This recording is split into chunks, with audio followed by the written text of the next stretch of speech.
अपन channel SCS Mithila के करू subscribe और बेल बटन जरूर दबा दिया ताकि हर खबर सबसे पहले पहुंचे अहां तक।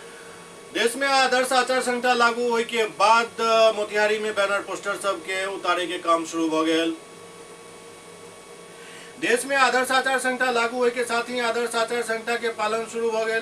जहिना चुनाव के घोषणा भेल, मोतिहारी नगर निगम द्वारा पूरा शहर के पॉलिटिकल बोर्ड बैनर उतारे के काम शुरू कर दिल गेल।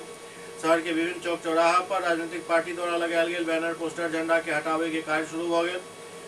ये तस्वीर नगर थाना चौक के जहां मोतिहारी नगर निगम के कर्मचारी और अधिकारी के द्वारा एक एक सारा बैनर झंडा पोस्टर सबके हटायल जा रहा है।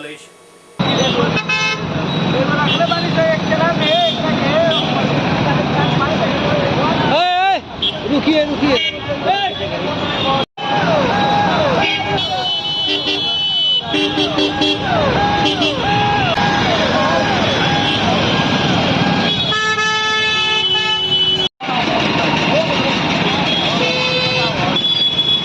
हो गई जा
ये 24 घंटे के अंदर में पूरे शहर के अंदर जितना भी आपको बैनर पोस्टर किसी भी पार्टी का हो या किसी भी तरह का हो उसको हटाने का काम जो है शुरू हो गया है। आचार संहिता लागू हाँ, आचार संहिता लागू होने के कारण आपको सभी तरह के बैनर पोस्टर को हटाया जा रहा है ताकि पूरी तरह से निष्पक्ष चुनाव जो है सो संपन्न कराया जाए। नगर प्रशासन के द्वारा जी, ये नगर निगम के द्वारा किया जा रहा है।